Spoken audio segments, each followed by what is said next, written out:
Cancer, it's a word that if I say it to somebody, you have cancer, this is like hitting you on the head with a club. It's a life-changing event no matter how you look at it. My goal is not to be aggressive as possible and kill everything. My job is to make cancer a livable, manageable condition so that you live with cancer rather than dying with cancer. And this really is, or are, the lucky years with regard to cancer. I want to talk about two kind of fundamental shifts that are happening now. The first is what we call immunotherapy. When cancer cells happen, they have a don't eat me signal on their surface. Well, we now have the ability, and there are drugs that are approved that block that don't eat me signal and allow the immune system to come in and basically eat the cancer.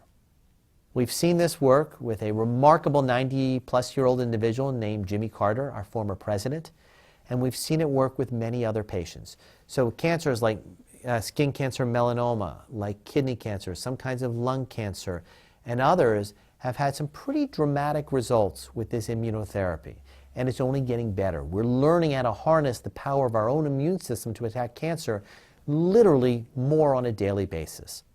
Number two is what we call precision or personalized medicine. And they mean the same thing. Now, there's a lot of confusion out there. Someone called it precision medicine and personalized. They're the same thing. And what it means is I can now, for example, if you have cancer, I can take a piece of your cancer and sequence the DNA and look at what genes are turned on and what genes are turned off, and hopefully develop a way to turn off the driving genes. And it works. It works in many patients, not all.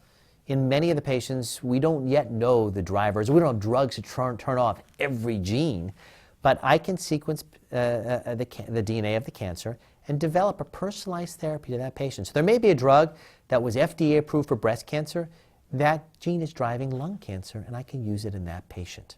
In the 1800s, in Europe, they started to classify cancer by body part. You have breast cancer, you have prostate cancer, lung cancer. The next generation of students, of doctors, are going to classify cancer by what are the on switches and the off switches, and it doesn't matter what body part it originated. At the same time, there's another way of thinking about cancer. Because historically, we say, we got to target that cancer cell and kill it. Well, to me, cancer is a verb and not a noun. You're cancering. It's something the body does and not that the body gets. And so that philosophy means a very different way of approaching disease. And it means changing the system in addition to trying to target the cancer. So, for example, there was a trial done about a decade ago where they took women with premenopausal breast cancer.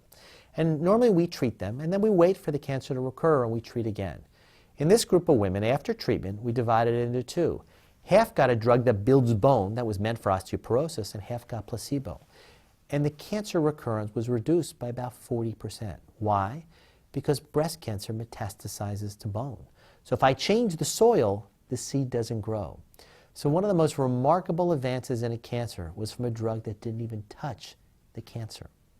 Just this week, we've seen announced a trial where patients with advanced prostate cancer who are on aspirin do better, because aspirin blocks inflammation. There's data out there that across the board with every cancer, people are on a statin, that is the Lipitor, Crestors of the world, that those patients do better than patients who are not. Why? Again, because those drugs block inflammation. And inflammation allows cancers to change more over time. So if we can block that change, we can get a better outcome no matter what cancer, no matter what treatment. So we're learning a lot. New ways to target the cancer and treat it, immunotherapy, molecularly targeted therapy, and at the same time looking to change that system so the cancer doesn't want to grow. Because remember, if you drop a match after it rains, nothing happens.